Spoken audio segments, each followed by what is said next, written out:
Good morning, everybody. Happy Monday. Welcome to a live stream here at the Jayda and Stitches show. So nice to see so many of those smiling faces. I'm sure you're smiling. Your little avatars all look like you're smiling. I'm so glad so many of you are here. Let's do some Tunisian crochet. Tunisian has been popping up in the chat a little more frequently lately. I think that's probably because we're heading into the fall. Some of us like to start new things or try something new. And I thought it would be a great time to review some of the basic Tunisian stitches. There are 6 basic, or what I would consider basic Tunisian stitches. And like knitting, when you combine them all together, you can get different stitch patterns. So I thought we'd go over at least the 6 basic stitches today. And we're going to make some little samplers. You do not need a special Afghan hook or Tunisian crochet hook for this. I'm just going to use a regular old hook. This is a 6.5 millimeter, but 5.5 millimeter, 6 millimeter, really any hook you're comfortable with. I'm just using a regular one. Even an ergonomic hook will probably have enough sort of a neck on it that you can get some stitches on. These samplers are going to be very small. Pair of scissors, a yarn needle. I'm using 100% cotton yarn today because I'm going to turn these little stitch samplers into miniature scrubbies. You can either use them for your face or you can use them in the sink on dishes. Little simple scrubby samplers. They're really cute. If you make a bunch in different colors, it makes a nice little set. It's a great way to practice some Tunisian stitching. They don't take very long and they still give you an idea of what the stitch looks like. So let's jump right into it. I'm going to start with the red. I'm going to work my way through my little pastel rainbow here. And we're going to begin with the most commonly used Tunisian crochet stitch. That is the simple stitch. I'm going to start with a foundation chain of 6. Most of these will start with a 6 foundation chain count with a couple of little variations, but we'll get to those. So slip knot and 6 chains to begin with our Tunisian simple stitch. And there's Dawn in the chat. Hello, Dawn. Welcome to the party. Dawn has been a member for 80 months. Dawn says, happy crochet, everyone. Agreed. Happy crochet, everybody. 1, 2, 3, 4, 5, 6. 6 chains. All of the stitches I'm going to show you today are based on a single row, what I would consider a foundation row of Tunisian simple stitch. The Tunisian simple stitch is basically like, it's like the foundation upon which all other things are built.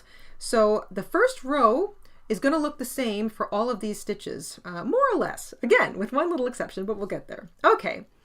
The neat thing to remember with Tunisian is that the loop left on your hook, the working loop, counts as an actual loop when you do your forward pass. So Tunisian crochet consists of 2 passes for every row. The forward pass, upon which we pick up a loop for every stitch, and the reverse pass, where we crochet them all back off again. So one row gets 2 passes, which becomes clear shortly. We chained 6, skip the first chain from the hook, insert your hook into the next chain, and pick up a loop. You now have 2 loops on your hook. The first loop that was left on your hook, your working loop, that counts as a loop, and now a second loop. Insert your hook through the next chain, pick up a loop. Insert your hook through the next chain, pick up a loop, and repeat until you've picked up a loop in each of those remaining 5 chains. Remember, we chained 6. We skipped the first chain from the hook, but that's okay. The working loop counts for that one. You pick up a loop in each of the remaining 5. You'll have 6 loops on your hook. Again, you don't need an Afghan hook for these little samplers. They're super small. That's the forward pass. We've picked up a loop for each chain. And now the reverse pass. So just like the loop left on your hook at the beginning kind of counts, we kind of want to, I almost think of it as balancing it off. When you start your reverse pass, you yarn over and pull back through 1 loop only. So the reverse pass always starts that way. Yarn over, pull back through the first loop only. Then it's very familiar. Yarn over, pull back through 2. Yarn over, pull back through 2. Yarn over, pull back through 2. Yarn over, pull back through 2. Yarn over, pull back through 2. So the last thing you do is pull back through 2, which is why you want to chain, or you want to yarn over and pull back through 1 to begin that row, because now you've taken all the loops back off. You're back to 1 loop, but you've created 6 Tunisian simple stitches. Now, the first row sometimes isn't super easy to see. I'm going to pull up on that. But what we're looking at here are vertical bars. See these? These are vertical bars. The bars basically stand upright. It's a loop that goes up and over, and then there are little loops in between. So these are the horizontal loops that run between the vertical bars, these little guys here. These are the vertical bars. And most Tunisian crochet is going to refer to vertical bars and then maybe the horizontal bars in between. So for the Tunisian simple stitch, we just want to concern ourselves with the vertical bars. Nice and easy, here we go. That's the first vertical bar that sits right next to the hook. We're going to skip it.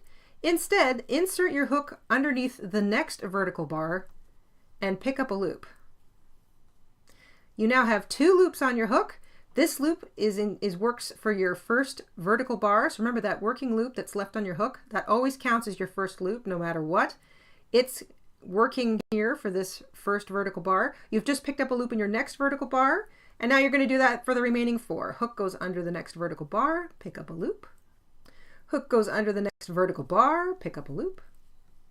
Hook goes under the next vertical bar, pick up a loop. And when you get to the end, you can just grab that vertical bar if you want, or you can be fancy and you'll always have a little extra sort of at the end. You can hook your hook under the vertical bar and that extra loop at the end.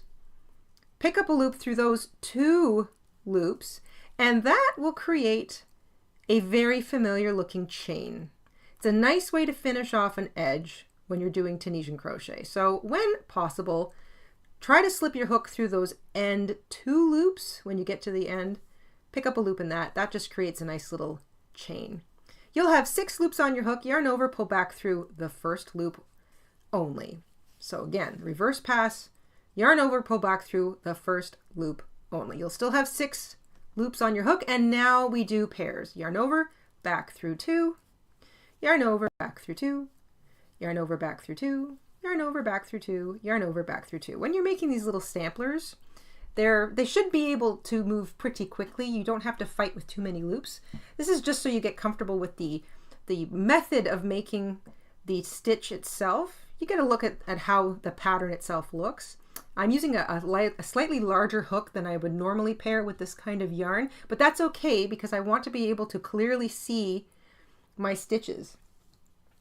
I'm just going to catch up with the chat. Everybody's good? Going to make some washcloths and stuff. Honestly, these are really a nice way to practice a stitch, make a cloth. Practice a stitch, make a cloth. It's such a nice way to get comfortable with a new stitch. You're using cotton yarn, which is nice. It's nice and cool, especially right now at this time of year. And then you got something useful at the end. All right, let's zip through the next 4 rows. So all of these stitch samplers are going to be roughly 6 stitches by 6 rows, nice and simple.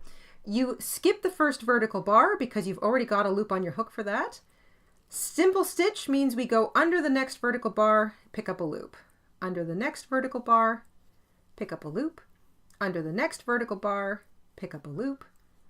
Under the next vertical bar, pick up a loop, and when you get to the end, here's your last vertical bar, but you've got a little extra loop at the, sort of just sits behind it, so kind of curl the edge over your hook, pick up a loop in both of those, and that creates a nice chained link effect going up the side of your crochet. That was the forward pass. We picked up a loop for each of those stitches. You should have 6 loops on your hook. Reverse pass, yarn over, pull back through the first loop only. First loop only. See that? It creates that nice chain link effect happening up the side. And now yarn over, pull back through 2 all the way back. So you're going to do that 6 times. Yarn over, back through 2, yarn over, back through 2, yarn over, back through 2, all the way to the end. And you've got 6 new Tunisian stitches off the hook. So that's 3 rows. Again, you skip the first vertical bar, the working loop's already here. For your forward pass, you pick up a loop in each of those other remaining vertical bars. There's 5 of them. So I do the middle 4 like this, pick up a loop. When I get to the end, instead of just grabbing that last loop, I slip my hook through that and the loop that sits directly behind it so I can create that chained link effect. Pick up a loop. There's 6. Reverse or return pass, pull back through 1 loop only. I still have 6 loops. Yarn over, back through 2, all the way back. Yarn over, back through 2, yarn over, back through 2, yarn over, back through 2. Try not to be too tight. Tunisian crochet is naturally a sort of a stiffer, tighter fabric. Makes it great for baskets and blankets and lots of warm clothing. So it might benefit you to use a slightly larger hook when you're using the Tunisian crochet stitches. So what's 1, 2, 3, 4 rows done? Forward pass, row 5, skip the first vertical bar, pick up a loop in the next vertical bar, in the next vertical bar, in the next vertical bar, the next vertical bar, and then the last 2, or the last bar, I get my hook under the last 2 loops, pick up a loop there, yarn over for the reverse pass, pull back through the first loop only, yarn over, back through 2, yarn over, back through 2, yarn over, back through 2, yarn over, back through 2, yarn over, back through 2. That's 5 rows. You can see that that stitch pattern is pretty obvious now. You've got that nice chained link edge going up one side, and because we're doing that little grab both loops thing on the other side, you've got a nice chained link effect happening up over here. You've got these vertical bars that all sit directly above each other. That's that Tunisian simple stitch effect. And you can see the stitches that run in between them, the horizontal stitches. It's such a neat looking weave. It's a real woven look of fabric. Let's do one more row for this little sampler. Skip your first vertical bar, pick up a loop under the next vertical bar, pick up a loop under the next vertical bar. We're aiming to have 6 loops on our hook. All the middle vertical bars, and then when I get to the end, that's my last vertical bar, I'm going to grab it and the loop directly behind it, pick up a loop in that one, yarn over, pull back through the first loop only to begin the reverse pass, yarn over, back through 2, yarn over, back through 2, yarn over, back through 2, yarn over, back through 2, yarn over, back through 2. And that is 6 rows of the Tunisian simple stitch. Now let's make this into a nice tidy little sampler. You can single crochet all the way around the edge, half double crochet all the way around the edge, double crochet if you want all the way around the edge, slip stitch. It's entirely up to you. I recommend single crochet to get started. I like to use the middle stitches now. You can do that. You can still use the top stitches. Doesn't matter. This part's up to you. If you want, you can continue to use those vertical bars. So now because I chained 1, I am going to use that first vertical bar, but you could also just stick your hook right between the bars, single crochet, single crochet. You just want to single crochet like 6 across the top of this. It doesn't matter how you do it. If you do that, you get sort of a nice gappy look. So you can do that if you want. You can do the single crochets in the vertical bars. So we're back to normal crochet now. You're only concerning yourself with, so you can grab those vertical bars.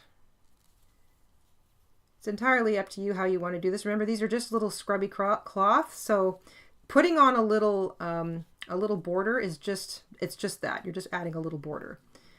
I'm going to put 2 single crochet in the last stitch so that I can kind of turn. Because we did that nice edge loop work, you've got actual stitches to grab here down the side. There's no trying to find a loop or working into the edge of a row. You can actually grab a real stitch as you work down the side.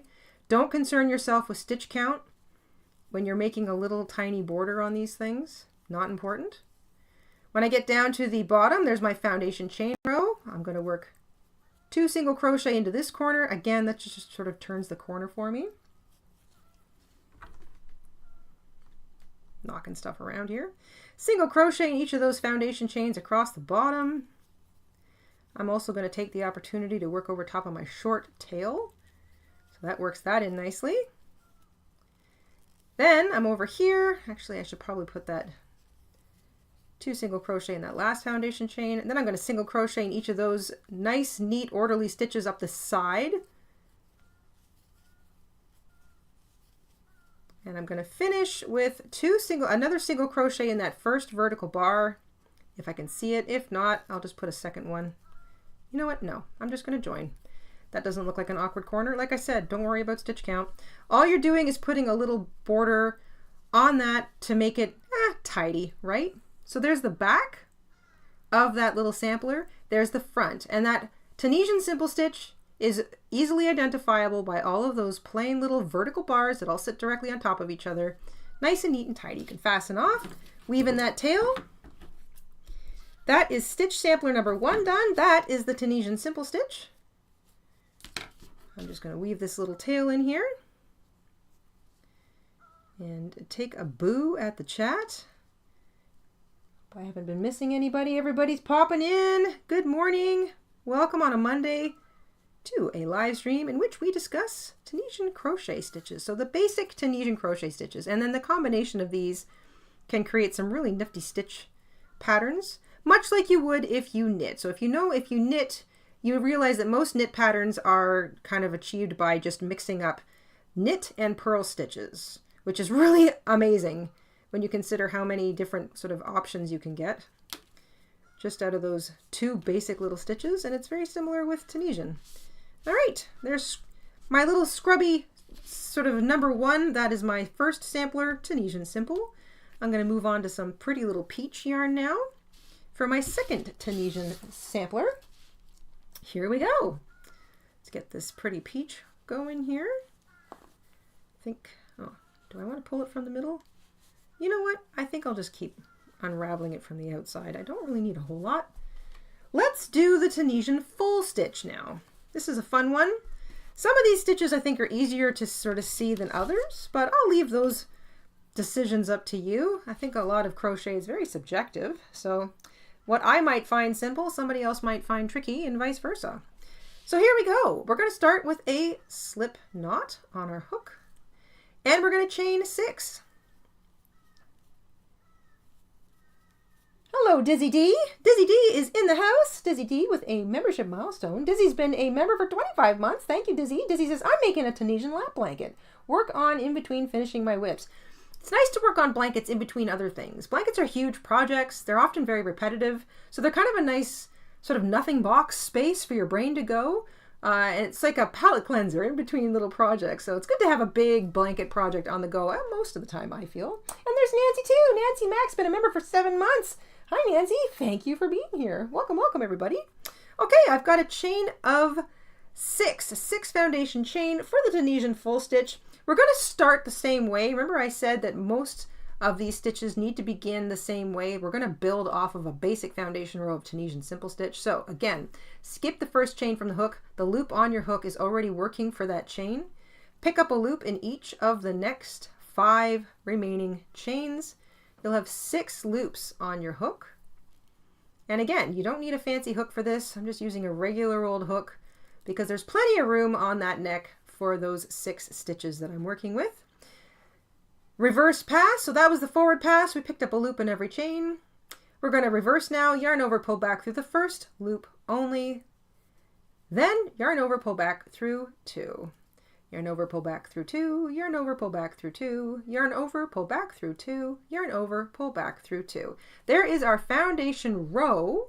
That will be row 1 of what's considered Tunisian simple stitch. You can see your vertical bars there. You can see the horizontal stitches, the chains that run between those vertical bars. Now we're going to do the Tunisian full stitch. We are going to skip the first 2 vertical bars. We're going to insert our hook right through the fabric between the next 2 vertical bars and pick up a loop. So vertical bar 1, vertical bar 2, we're going to skip those. We're going to go right through the fabric, front to back, right through, and pick up a loop. That loop sits between the vertical bars and underneath the horizontal stitch. Again, find the 2 vertical bars, go right through the space between them and pick up a loop. And when you pull up on it a bit, you can sort of still see those vertical bars. You've gone right between them.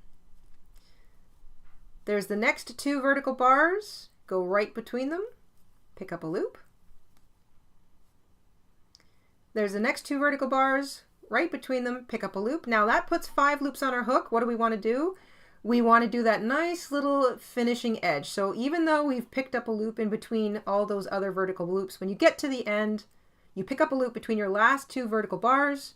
You're still going to find the last vertical bar, slip your hook underneath it, and that little loop behind it and pick up a loop. So just a nice little tidy way to finish off every single row.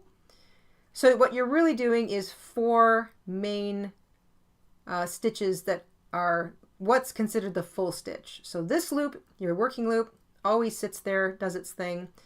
Skip over the first 2 vertical bars, pick up a loop through each of through the middle. So if you're looking at the 2 vertical bars, it's like the end posts of a goal post of a football game. You want to put your hook right through those 2 end posts. So right through the middle. You're going to do that 4 times because we're working across 6 stitches. And when you get to the end, that simple little finishing Tunisian simple stitch where you pick up a loop through the edge of that last loop and the loop behind it. Reverse pass. Yarn over, pull back through the first loop only. And then it's pretty simple. Yarn over, pull back through 2, yarn over, pull back through 2, yarn over, pull back through 2, yarn over, back through 2, yarn over, back through 2. So the reverse pass, the same. Most of these Tunisian stitches, it's worth noting, are created during the forward pass. It's what you're doing in the forward pass when you're picking up a loop, when you're making the loop. That's what defines the specific Tunisian stitch. The reverse pass is almost always the same. Yarn over, back through 2, yarn over, back through 2. So the reverse pass should be the quicker of the 2 parts of each row. We've now completed 2 rows in this little sampler. Let's go again for a Tunisian full stitch. So the loop on the hook already counts. You still have vertical bars, 1, 2, 3, 4, 5, and 6 here on the end. You want to skip the first 2 vertical bars. You're looking for the next 2 and you're going right through the fabric between those bars. You pick up a loop, you're underneath the horizontal bars in between. Find the next 2 vertical bars right through the fabric. Find the next 2 vertical bars right through the fabric. The next 2 vertical bars right through the fabric. And then that leaves you with the end.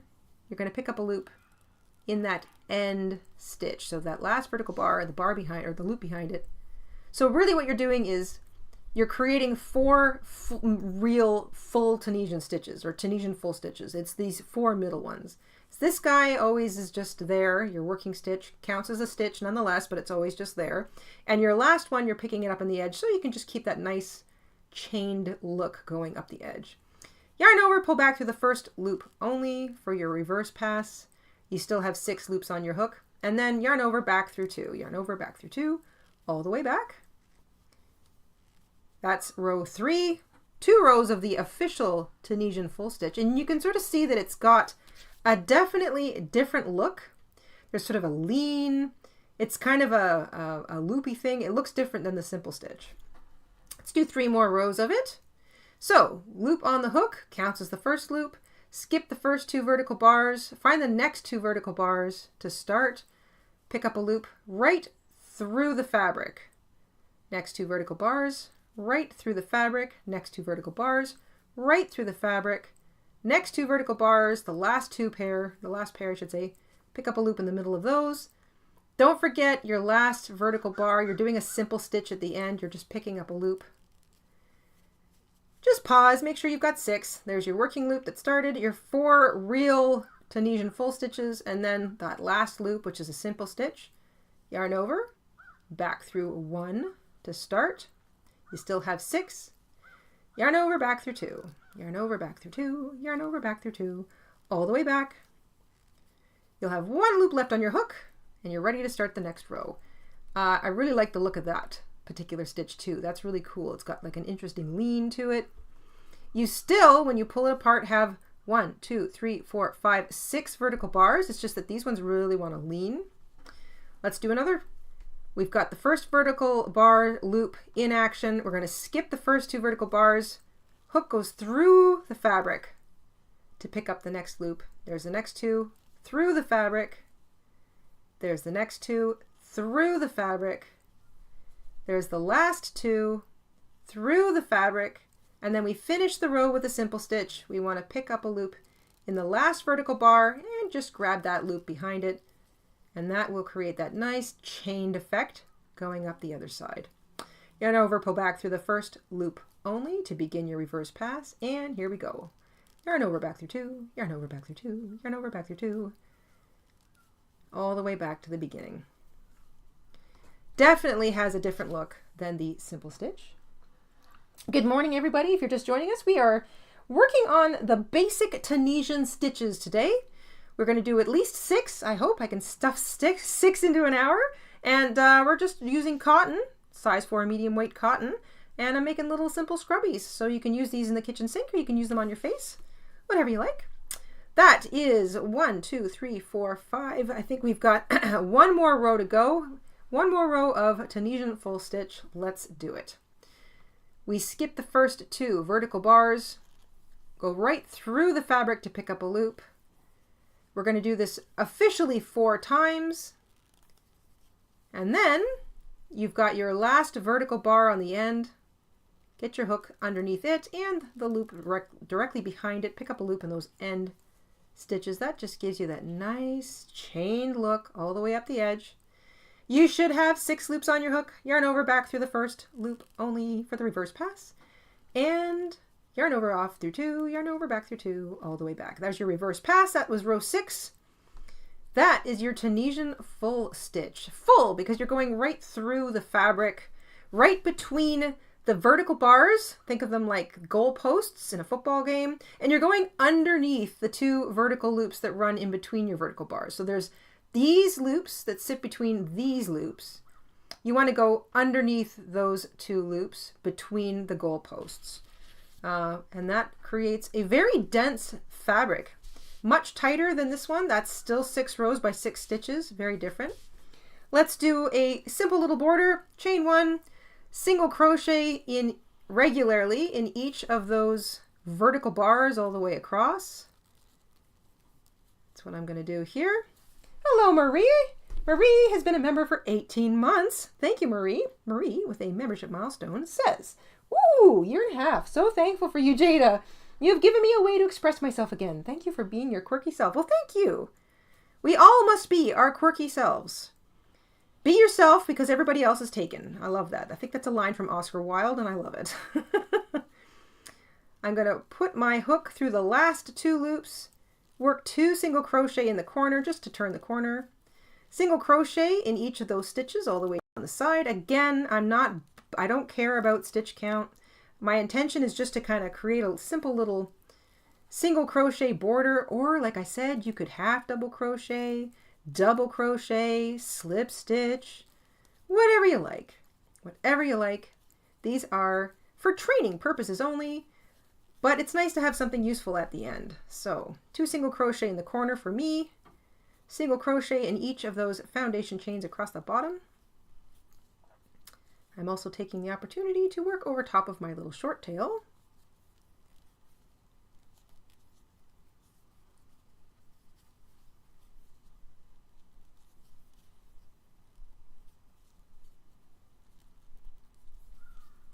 I'll put a couple in that corner and then work up the side. Again, don't even care if it's not 100% square. You can make it look square. The idea here is to practice a stitch. And do I want one? Yeah, I'll put a second one in there. Why not? No, I don't need to do that. I don't need to do that. Doesn't need it. Join with a slip stitch to the first single crochet and fasten off. That is a little square of the Tunisian full stitch.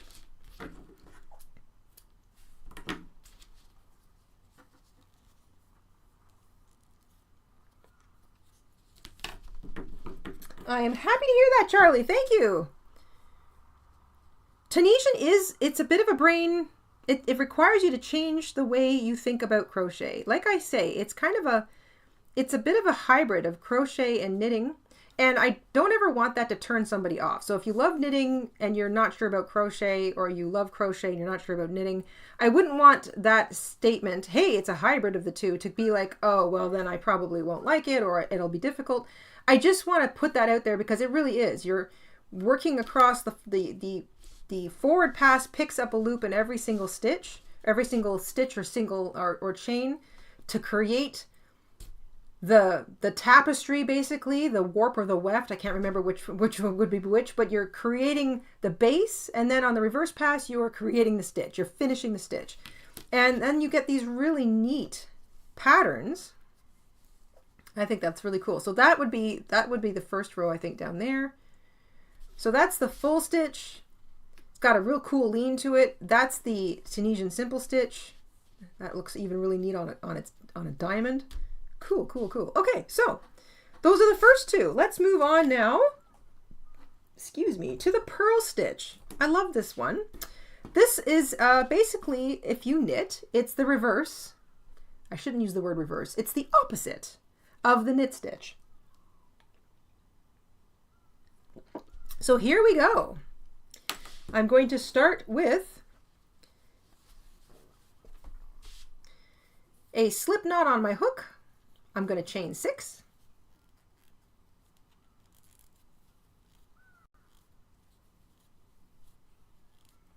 We're going to start with 6.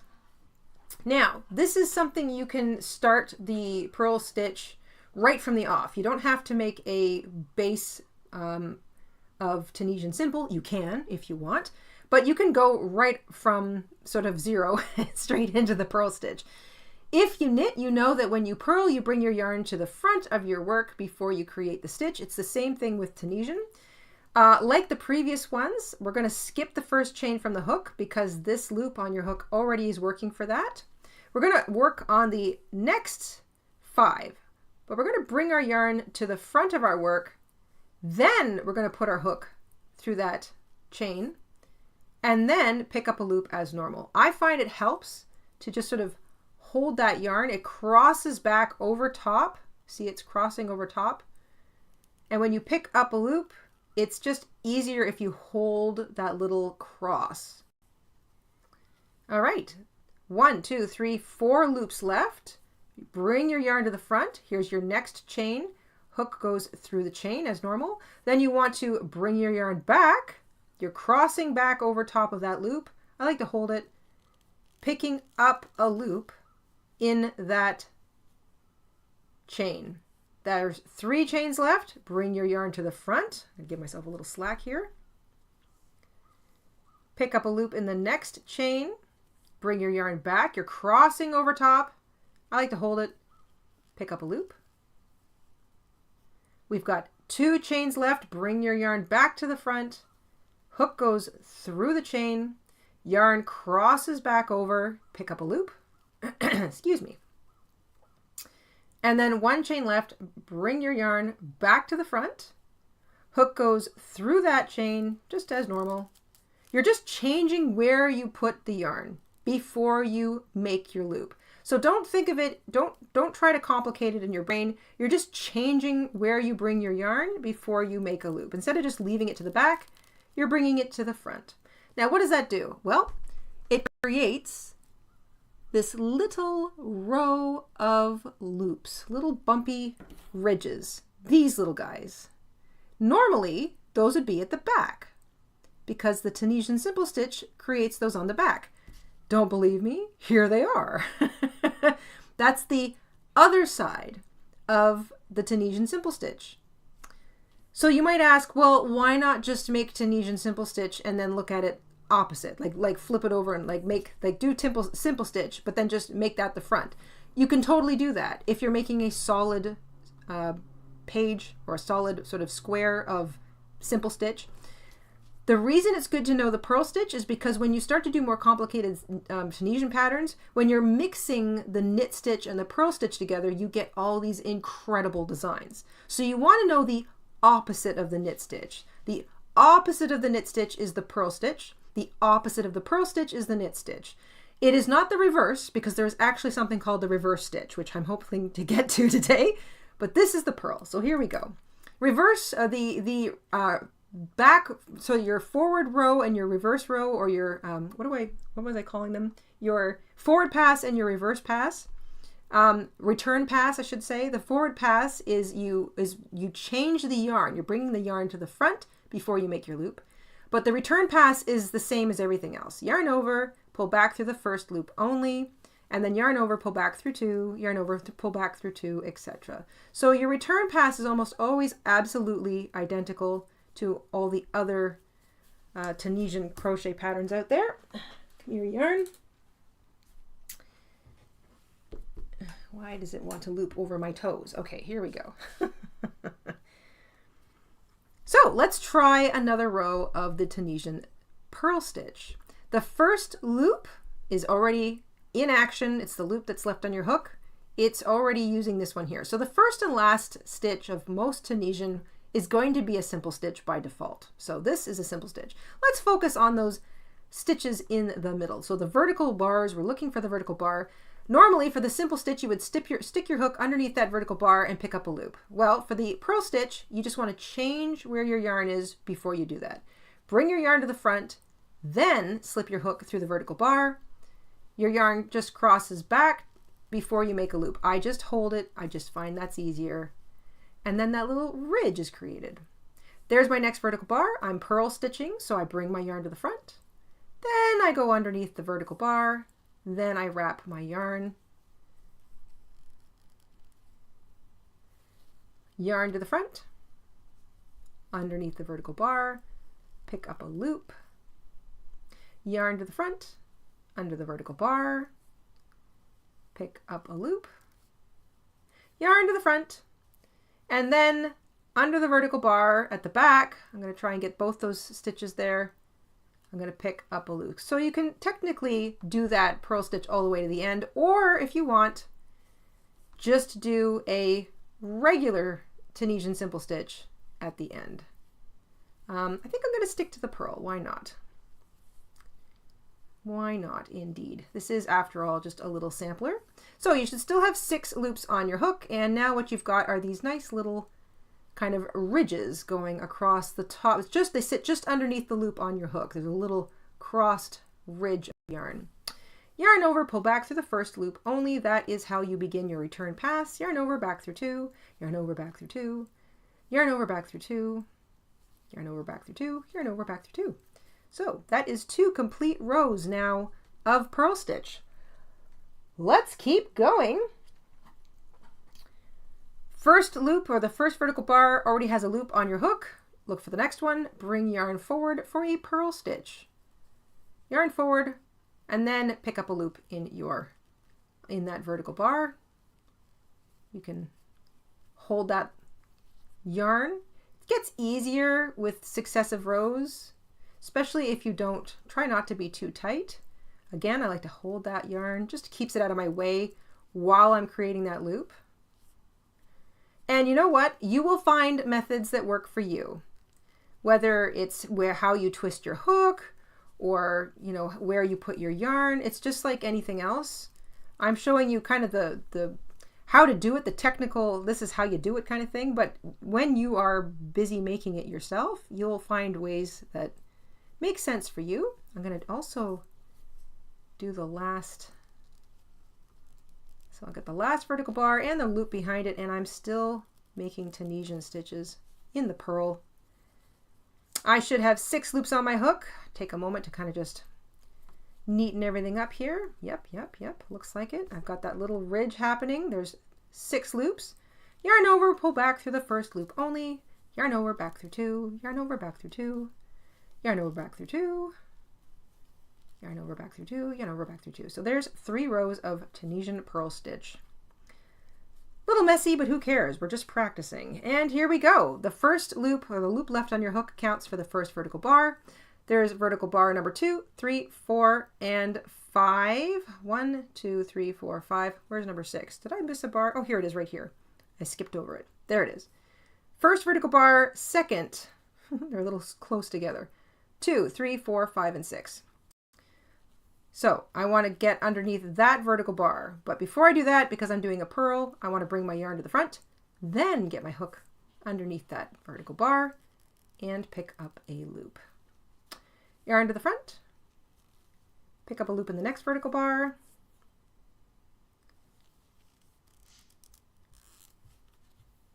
yarn to the front. Now when I get going really quick, I just slip it over my hook and keep holding it out of the way,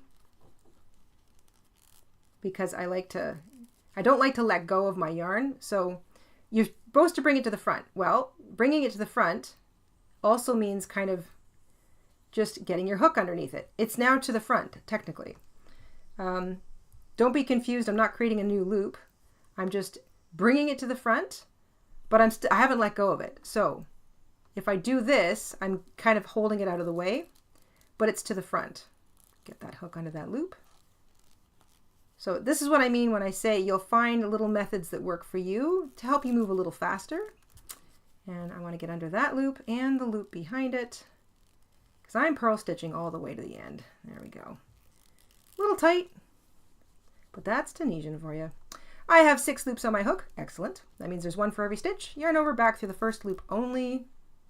Yarn over, back through 2. Yarn over, back through 2. Yarn over, back through 2. Yarn over, back through 2. Yarn over, back through 2. Let's count our stitches here. 1, 2, 3, 4. We've done 4 rows. That's something I should mention. When you count those like those loops on the edge, that tells you you've got a little chain loop for each row. 1, 2, 3, 4. We've done 4 rows. That's what the back looks like. Kind of a nice little knit look. And same thing on the front. Kind of a nice little knit look. So here we go. This loop works for this vertical bar. I want to bring my yarn forward and pick up a loop in the next vertical bar.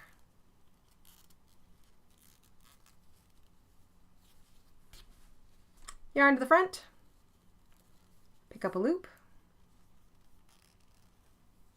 yarn to the front, pick up a loop. Like I say, when you're still first learning, just bring the yarn to the front and drop it while you concentrate on getting your next vertical bar.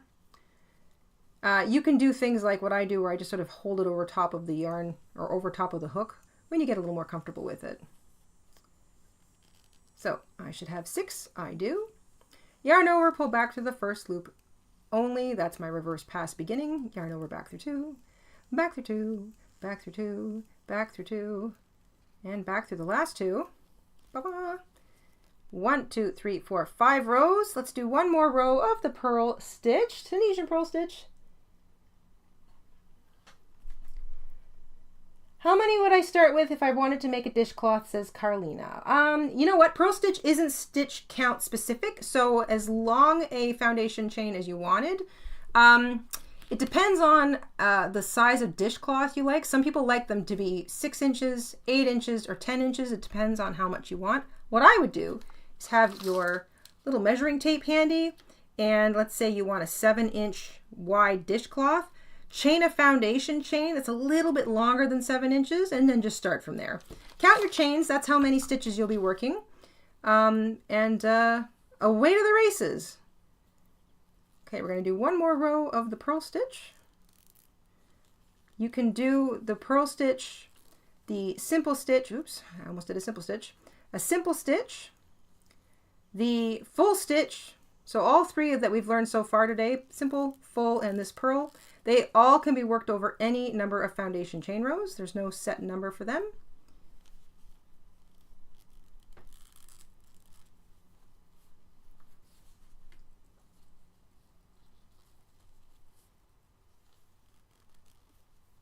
And remember, practice on little things like samplers. Doesn't have to be neat and tidy. Doesn't have to be fancy. You're just practicing.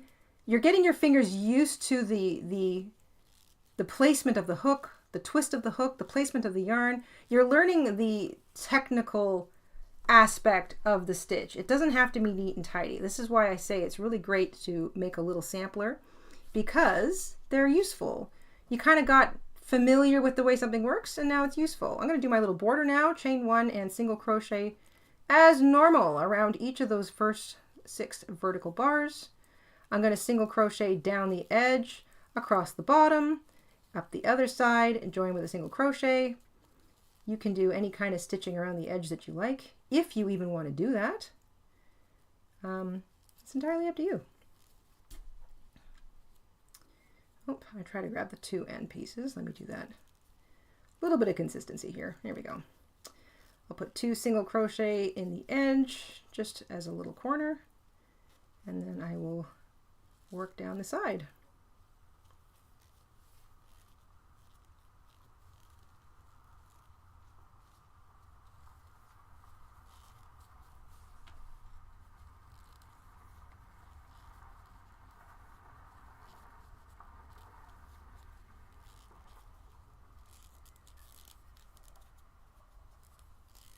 This one's really gnarly.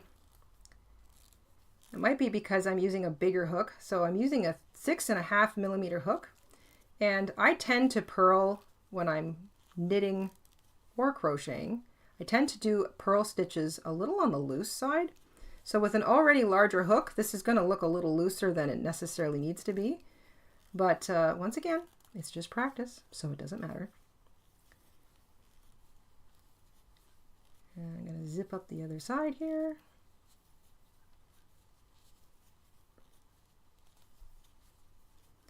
Join with a slip stitch to the first single crochet. Just a nice little way to finish off. And there's my little somewhat rectangular sampler for purl stitch. I've certainly done neater work, but again, practice, practice, practice, practice.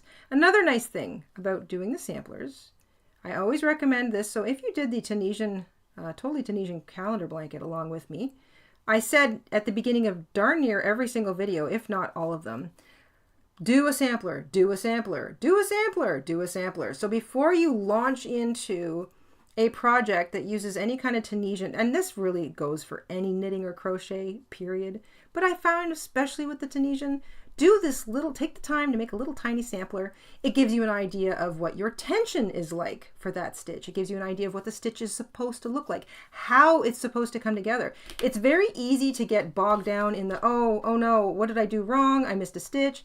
Well, if you do a couple of samplers or a little sampler to start, it'll tell you what it's supposed to look like. You'll learn, oh, I've got to look for the vertical bar here, or it tends to slide this way, or when I'm doing it, I'm tight, and so there's a bit of a lean. Doing a sampler teaches you how you and that particular stitch interact. So, for example, here are the first 3 of the day: simple stitch, Tunisian simple stitch, Tunisian full stitch, Tunisian purl stitch, all with the same hook, 6 stitches by 6 rows, and you can see the difference. So obviously my purling is a lot looser, then my full stitch is much tighter, and I'd say that my simple stitch is kind of like the mean or the medium, right in the middle. I'm going to pop into the chat here briefly while I grab my next color to work on the next stitch in our lineup today. We're going to do the knit stitch, the Tunisian knit stitch. I love the Tunisian knit stitch. Not to be confused with, so the Tunisian simple stitch and the Tunisian purl stitch are opposites of each other. The knit stitch is something that actually makes your fabric look like knitting, which has nothing to do with the purl or the simple. So I'm going to get my yarn going, pop into the chat. Hello, hello, hello. Welcome, welcome. If you're just joining us, we're working on some basic Tunisian crochet stitches today. So if you are refreshing or learning, just making some simple little scrubby samplers out of some size 4 cotton yarn so that you can use them in the sink or on your face, however you want to use them. It's something useful. So if you're practicing some Tunisian stitches, you're left with something a little useful at the end too. It's kind of a neat, I like to practice stitches this way. This is great. Is a granny square blanket appropriate or acceptable for a baby? Asks Charlie. I would say very appropriate. If you're worried about the spaces in a classic granny square, just use a much smaller hook, and that makes a very tight granny square. You also don't have to put the chains in between the shells. So have I got those handy? I do have them handy. I'll show you what a typical granny square with a smaller hook looks like, but still using a size 4 medium weight yarn.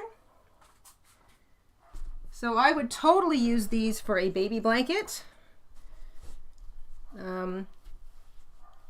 These are classic granny squares. So that's 1, 2, 3, 4 rows, 3 rows in pink, 1 row in white. There are no chains in between my shells. I used I think a 4.25 millimeter hook or a G6 and a regular size 4 medium weight acrylic yarn, size 4 on the slightly thicker end of the size 4, and so the spaces are very, very small. I also want to say that I grew up with granny square blankets. Every child in my family had a granny square blanket, very lacy baby blankets. We're all fine. Nobody lost a finger. I'm not sure how I know some people are concerned that lacy blankets are dangerous for children, but babies should never be left alone underneath anything. And typically if they go to sleep, they're just under a little sheet anyway. So baby blankets are more for them to kind of be cuddling under, or to be under in a situation where they're still in visual range of the adults in the room. But if you are concerned about little fingers, you know, kind of getting locked into stitches and getting into any trouble, it's a legitimate concern. Go with your gut.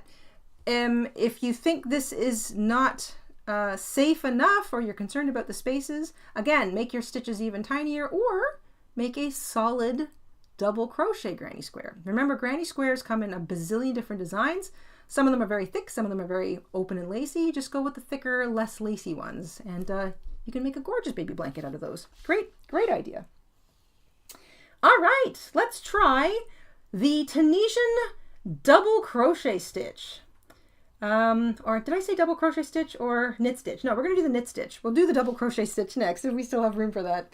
Running into the end of the hour here, but I'm going to try and sneak in a couple anymore, just to finish things off. So here we go. We're going to start with a slip stitch. This is the Tunisian knit stitch. We're going to chain 6 to begin.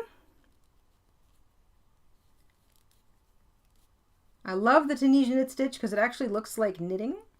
Same thing for our foundation row. We're going to do a row of the Tunisian simple stitch. So the last loop left on your hook counts for the first chain away from the hook. So skip that chain, pick up a loop in each of the remaining 5 chains. And we're going to do a row of Tunisian simple stitch. This one you use so much, you're going to get pretty quick at it. There we go. So you should have 6 loops, 1 for each of those chains. Yarn over, pull back through the first loop only. Yarn over, pull back through 2. Yarn over, pull back through 2. Yarn over, pull back through 2, etc. That is your first row. It's a row of Tunisian simple stitch. It establishes our 6 vertical bars. And, oh, what just happened to the camera? That's funny.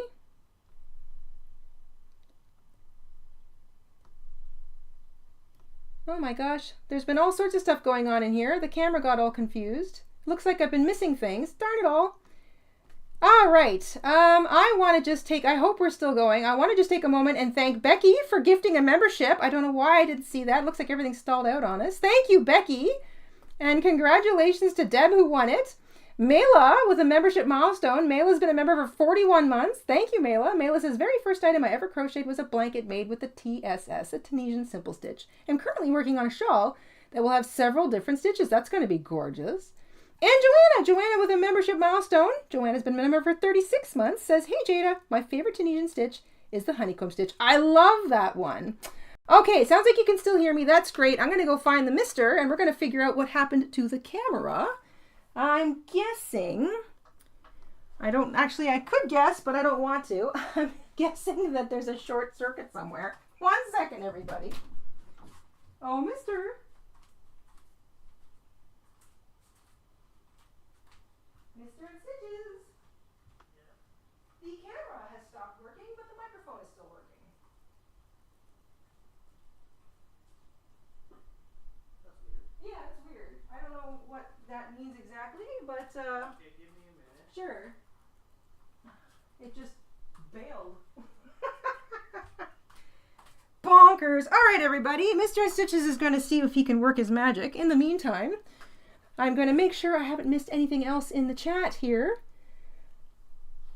I can only go back so far for some reason, but I'm glad I was able to sort of, my YouTube's acting a little funny too. So if any of you have noticed something bonkers, could be on our side, I don't know, could be on the YouTube side.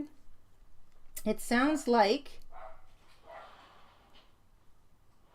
Curl and Purl sound the same to Dolores. It's the purl stitch.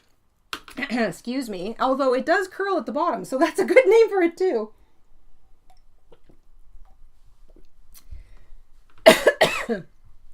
Pardon me. Yeah, the camera cut out. The captions don't work usually during the live stream. I don't know why. Well, let's start with Yep, I think we still have squirrels.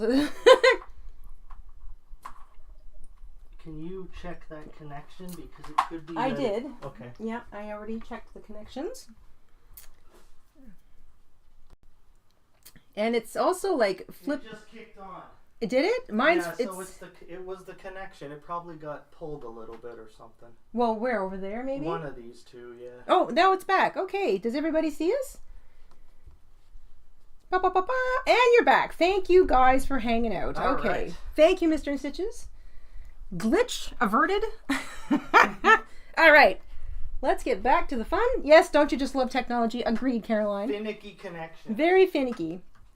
Here we go. All right, so let's continue. I'm going to continue with the knit stitch. We chained 6, did a basic foundation row of Tunisian simple stitch.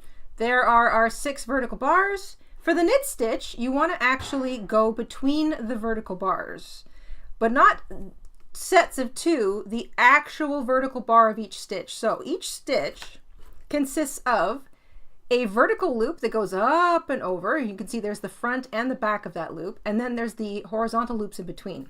So for the knit stitch, you want to try and get between the individual front and back side of each vertical bar. So this vertical bar, if I hold it sideways, you can see what I'm talking about.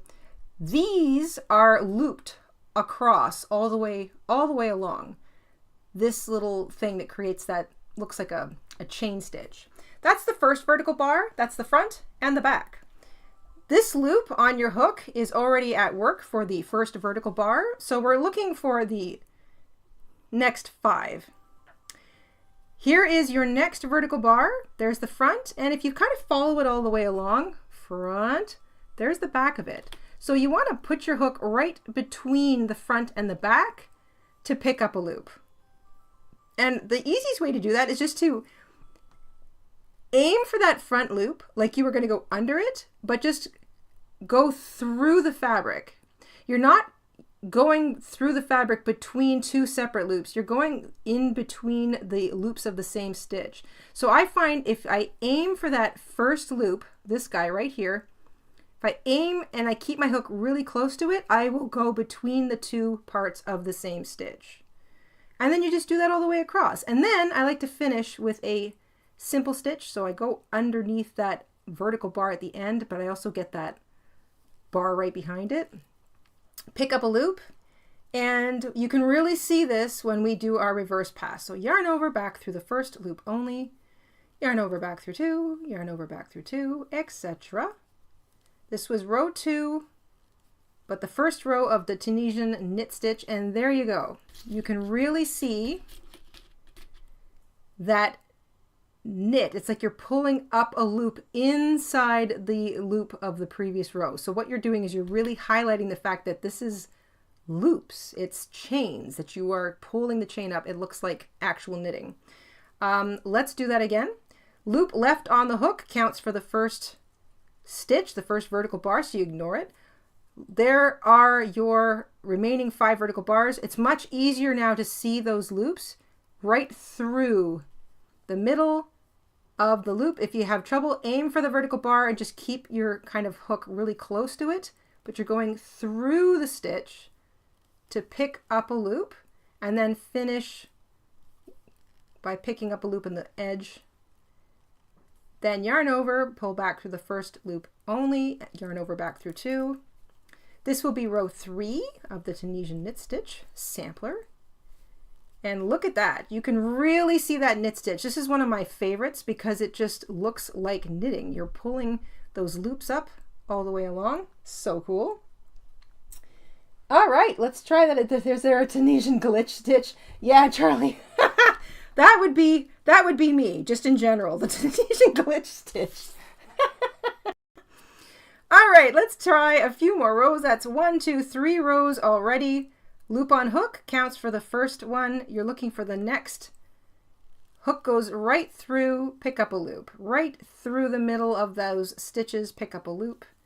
In each all the way across.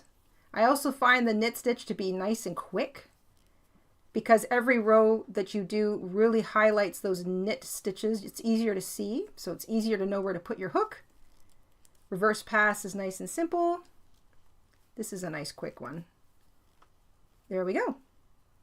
And again, you can really see that it looks like knitting. You're pulling the loops up in the loops of the previous row. 1, 2, 3, 4. We've done 4 rows. You can tell because there's 4 loops running up the side. This loop works for that stitch. So you skip the first vertical bar, look for the next one. Hook goes right through that stitch. You're picking up a loop right through that stitch. And then at the side,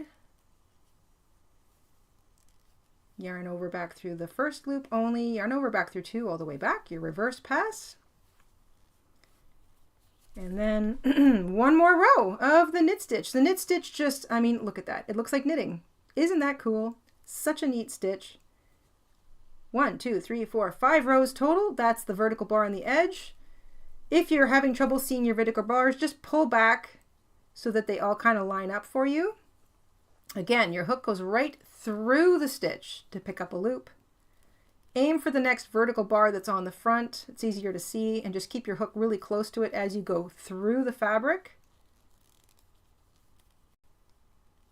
And if at any time you want to see these in greater detail in a larger format, these are all stitches that we used for our Totally Tunisian calendar blanket. So we've got big 30-inch squares, or I should say 30 centimeter, 12-inch squares for all of them.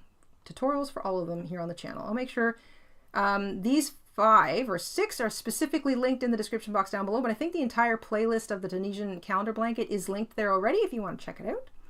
So that's 6 rows of the Tunisian knit stitch, and I'm going to do a little single crochet border. So I'm going to single crochet as normal now. Kind of grab, you know what, maybe I'll go right through, why not? I'll just keep that knit stitch thing going. I'm going to go right through the stitch. There are no rules here when you're doing a sampler. I am just finishing them off to make a little crochet washcloth or a little scrubby for myself. So that's why I'm putting on a little border. Just makes it look kind of neat. And if you are adding a border, there's no rules. Any stitch you want, any number of stitches, doesn't matter. You're just finishing off the edges, making it neat and tidy. And when I get to the foundation chain row, 2 in the bottom corner, I work over top of the short tail.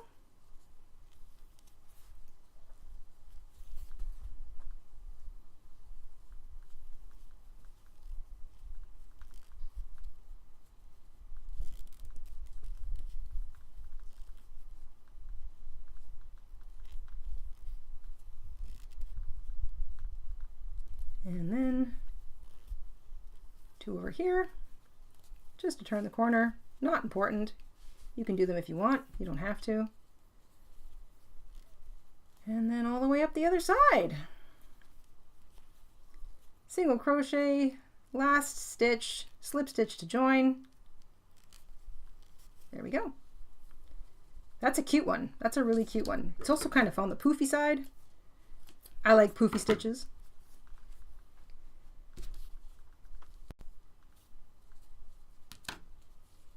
All right. I'm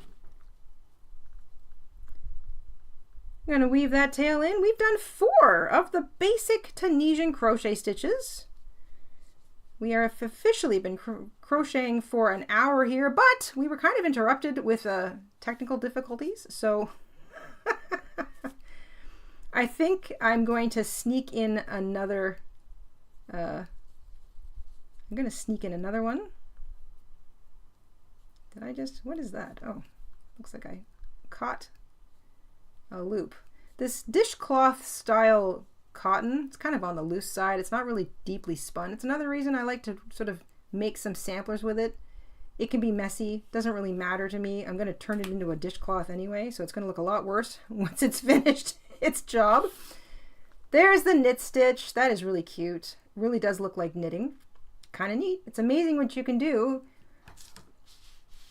just by where you place your hook or how you wrap your yarn. So Tunisian simple stitch, Tunisian full stitch, Tunisian purl stitch with a P as in Peter, and Tunisian knit stitch. There's 4 basic Tunisian stitches already.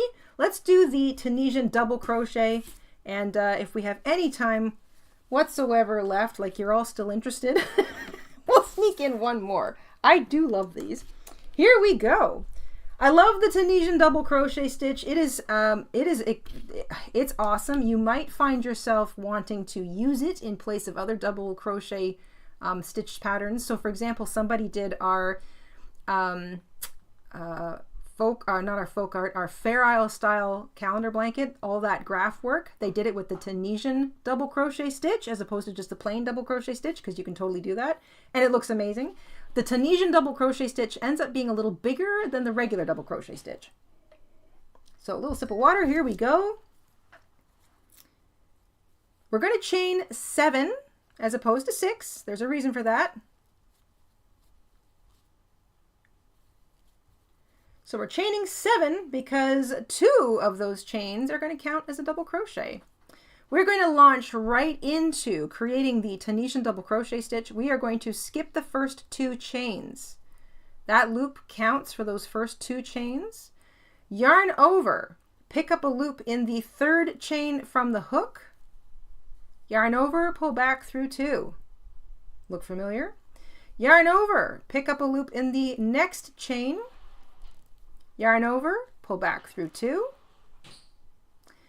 You've got 3 chains left. Yarn over, pick up a loop in the next chain. Yarn over, pull back through 2. Think of it like working a whole bunch of double crochet stitches together. It's like the first half of that. You've got 2 chains left. Yarn over, pick up a loop in the next chain. Yarn over, pull back through 2. So you're working the first half of all of these double crochet stitches. Yarn over, pick up a loop in the last chain. Yarn over, pull back through 2. So before you do anything else, you should have 6 loops on your hook. Check. The first 2 chains underneath that first loop count as a double crochet, and then you've got 1, 2, 3, 4, 5 half worked double crochet stitches. This stitch is so cool. And then the reverse pass is the same. Yarn over, pull back through the first loop only. Yarn over, pull back through 2. Yarn over, pull back through 2. You are completing the double crochet stitches all the way across. This one is easy to see. It makes a big stitch. So we're only going to do 3 rows of this because it's double the height of a regular row. Chain 1, because this sort of, you need an extra chain to kind of get away from that stitch. So your 2 chains, or the 2 stitches, kind of count. So chain 1, and then you can again skip the first vertical bar. You've got 1, 2, 3, 4, 5. Yarn over, pick up a loop in the next stitch. You can go right between them. So if you want to get that kind of knit stitch going, go right, see how nice and big that stitch is? Right through it. Pick up a loop, yarn over, pull back through 2. So what you're doing is you're creating the first half of the double crochet. Yarn over through the next one, pick up a loop, yarn over, pull back through 2. You can do this. You can also do it through just the vertical bar. There's a few, it depends on if you're going to get a different look every time you do it. Every time you change where you put your hook. So for example, I'm picking up a loop right through the stitch. So right through the previous stitch, it's easy to see that loop. And then again, you're working the first half of the double crochet stitch. When you get to the end, so there's the vertical bar at the end, same thing, I want to pick up a loop and work the first half. So you're still creating a double crochet stitch at the end. Oops, I didn't do that one very tight. You should still have 6 loops on your hook when you're done. There's a chain at the beginning. That's your double crochet. That's sort of the chains to start. Chain 1 or chain 2 at the end. Then you've got 5 half worked double crochets all the way across, and I've worked them going through the loops of the previous stitches. And then the reverse pass is the same. Yarn over, pull back through 1, and then yarn over, pull back through 2, yarn over to pull back through 2, all the way back. And this creates the double crochet stitch, which I feel is always kind of on the loose side. So this is one of those Tunisian crochet stitches that you might want to go down a hook size for, unless you want a nice big lacy kind of feel to it. It sure does build up fast. We're going to do one more row of this. I saw Lori had a question. Jayda, how do you block a big blanket?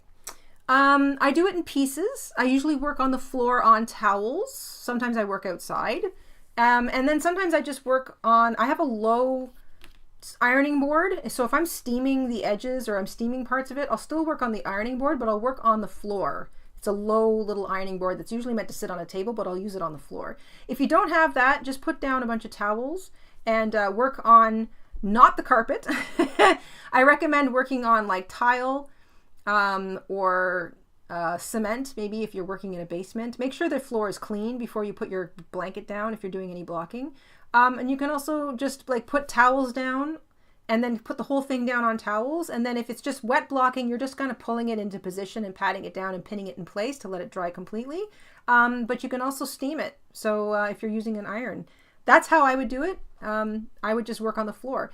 If once a blanket has been blocked once, typically once you wash it, you can just sort of drape it to dry over a drying rack or over a couple of hanging lines or something, and it'll just dry in place. And if you're worried about the border looking a bit mucky, then you only really have to worry about blocking out the border. And you can do that again by laying, a sheet or towels down on the floor, laying the whole thing down on towels and just patting it into place, and then don't touch it, let it dry. Chain 1, and then we start again. So that chain or that loop on your hook counts for your first vertical bar. We've got 1, 2, 3, 4, 5 more.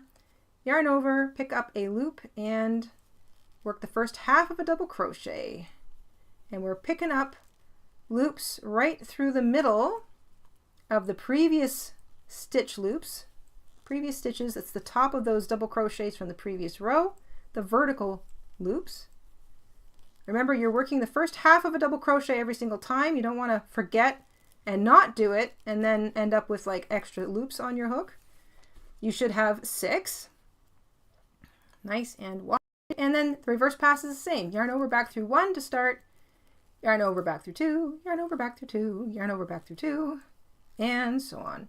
Only need to do 3 rows of that.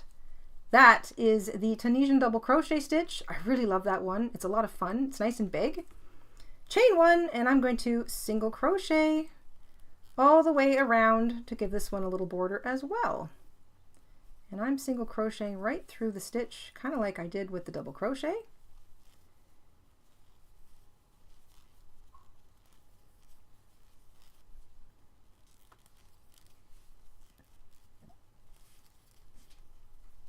Okay, 2 in the side, and then I go down. And again, adding a little border to your sampler, it's up to you. It's not important. It's just a nice way to finish it if you're going to use it for something. I'm being picky here, and you can use whatever stitches you want. You can put your stitches anywhere you want. Up to you. So, I think I need to put a couple more in. Let's try that again. Because the double crochets are double the size, I want to make sure I try to get like 2 per stitch in there. So let's say that's 2 for you. And then I'll put 1 here and 1 here. Like I said, I'm being picky. This is not necessary, but I'm going to be using these, so I kind of want them to stand up to a little bit of work. There we go. That's 2 per thing. I'm going to put 2 single crochet in the bottom corner foundation chain. And then I'm going to single crochet all the way across the bottom, work over top of that short tail.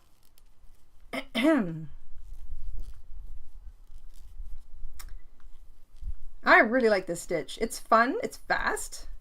Of the Tunisian crochet stitches, I feel like this one is one of the quicker, more satisfying ones to do. It's also fun, like if you're kind of just getting into the swing of things with Tunisian, it's a fun one to start with because it's satisfying. It goes kind of quickly. That's one of the reasons those of us who crochet, we like the speed of crochet and certainly the simplicity. We're all looking for simplicity here, I think. Don't want anything too ridiculously complicated. That's a nice one. That worked out well. Okay. I am going to sneak in one more stitch sampler because why not? So we've got 5 of the basic Tunisian crochet stitches now in little sampler format. We've got in bright red on the far left, Tunisian simple stitch, followed by in peach, Tunisian full stitch. In the lime chartreuse, we've got Tunisian purl stitch. In the light aqua there on the right, we've got Tunisian knit stitch, and I am just finishing up weaving in the tails on Tunisian double crochet. We are going to do the Tunisian reverse stitch now. And we're going to do reverse stitch, and then we're going to mix it with simple stitch, because I think you wouldn't do row after row after row in the reverse stitch, I don't think. I think the reverse stitch is kind of one that you would mix with a lot of other stitches. There we go. There's my simple full purl knit and double crochet, my Tunisian samplers. Let's do one more, you guys. Why not? All right, this is the Tunisian reverse stitch. This one we're going to mix with we're going to do a row of reverse, a row of simple, a row of reverse, a row of simple, because I don't feel like you would always use the reverse. It's a neat thing to have, because it's like when we do the odd pattern here with regular crochet, sometimes you'll see me do around the post, or the whole point of doing a post stitch is that it takes the top of the crochet stitch and it kind of pushes it forward or pushes it back. And the reverse stitch kind of does that. So we're going to start with a slip knot on the hook. We're going to start with 6 chains, nice and simple.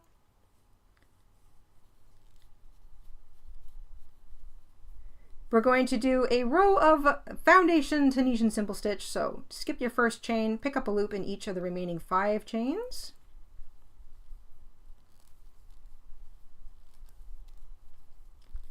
And yarn over, pull back through 1 loop only. Yarn over, pull back through 2. Yarn over, pull back through 2, etc. Establishing row of Tunisian simple stitch. Let's do the reverse stitch now. The reverse stitch doesn't mean you're going in the opposite direction. It means that you're actually picking up a loop on the back of your work. So I'm going to get my little needle out here. Here is the vertical bar. This is the back vertical bar over here.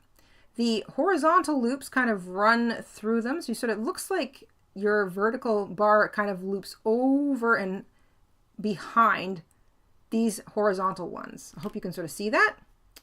What you want is to grab the horizontal bar, or I should say the vertical bar on the back.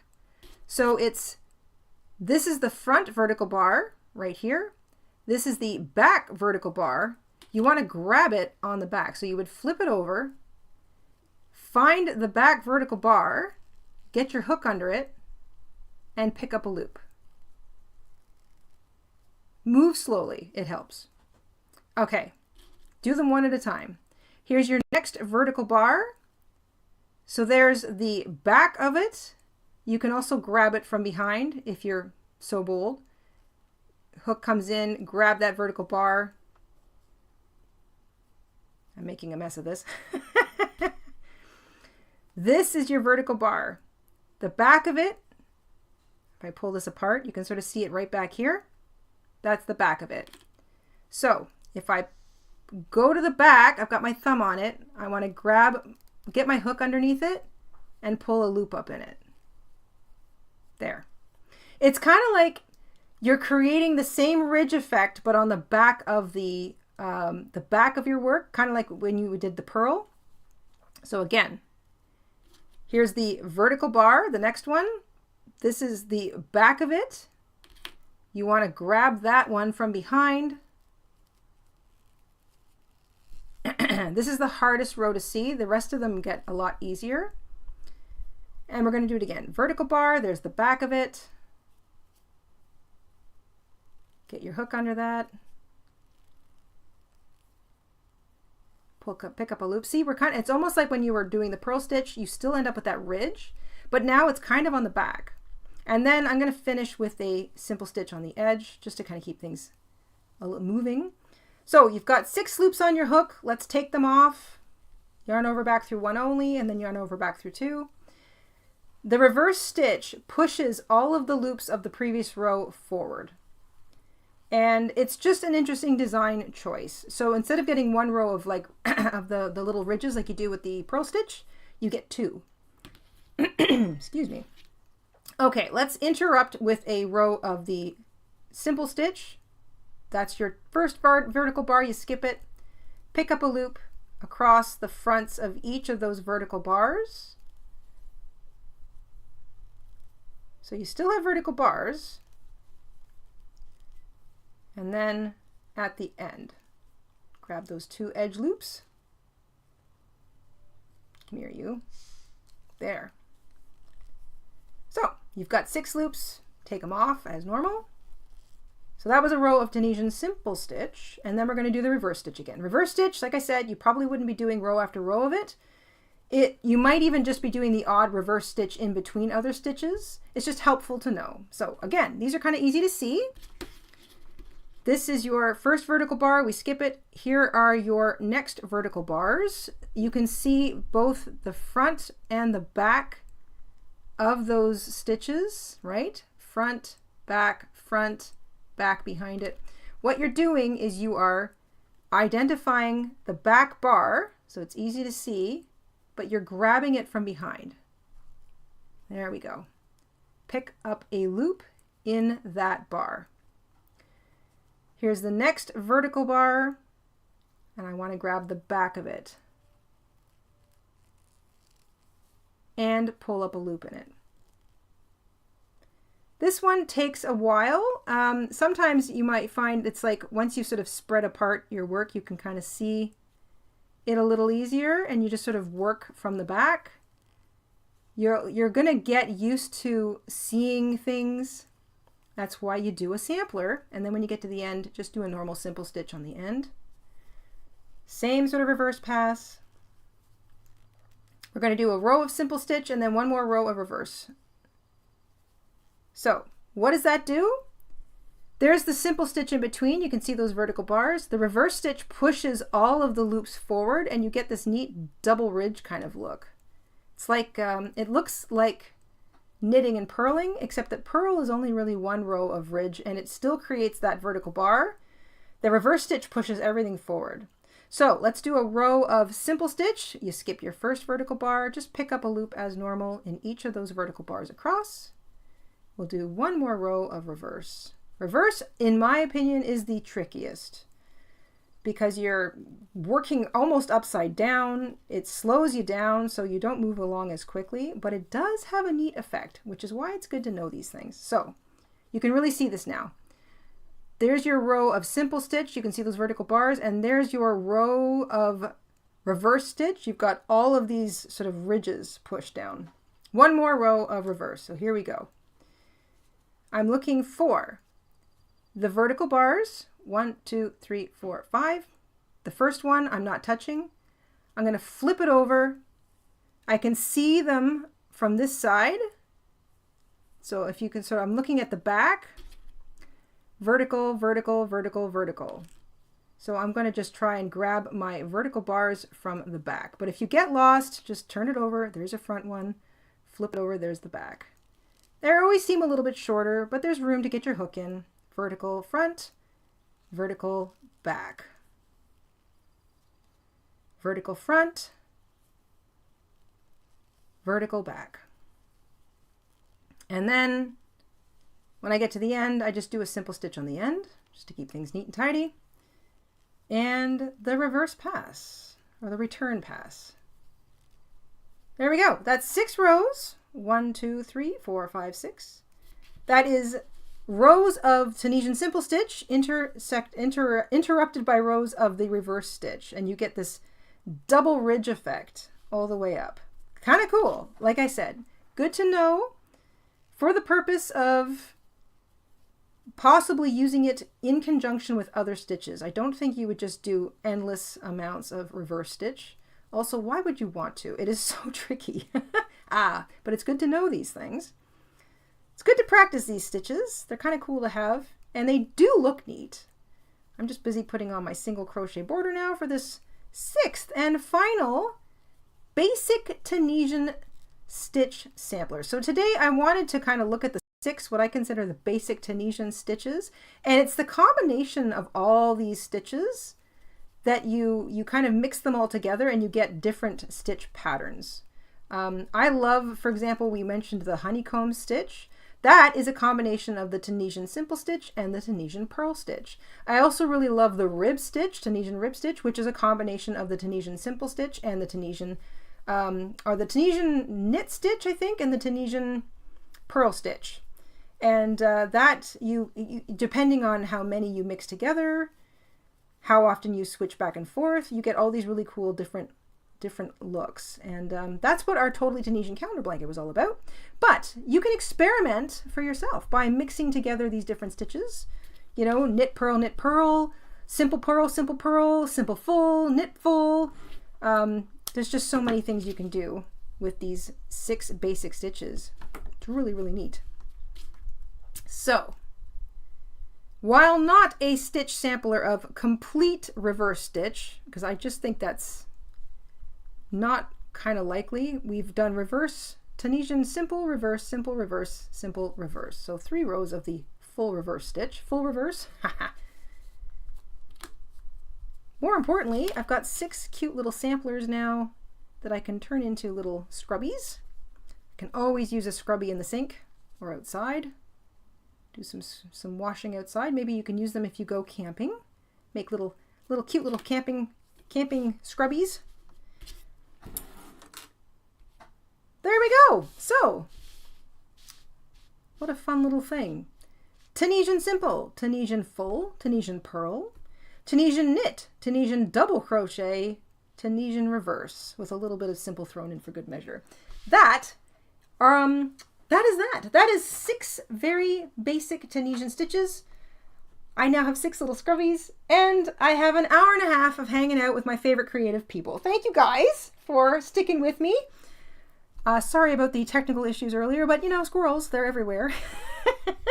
I'm going to go put chapters in this live stream, so if there's one stitch you want to see, you don't have to fast forward and reverse. You'll see the chapters sort of indicated in the, if you're watching the video, you'll see the little chunks at the bottom if you highlight it, and they should be all labeled. I will label them the actual stitch name, so if you need to sort of see one quickly, you can jump to that stitch. I'm also going to make sure that the Tunisian, Totally Tunisian calendar blanket playlist is linked below. I think it is already, but if you want to see any of these in a larger format, we've got videos on them, full videos for 30 centimeter, 12-inch squares, plus 6 more tutorials that combine these stitches and make really neat stitch patterns. So that was a fun blanket project, and if you want to try some different stitch patterns, again, just do the little stippler. You don't have to do a full-size square, you don't need the full-sized Afghan hook, you just need a little hook and 6 basic 6 chains. That's really all you need to make a little sampler.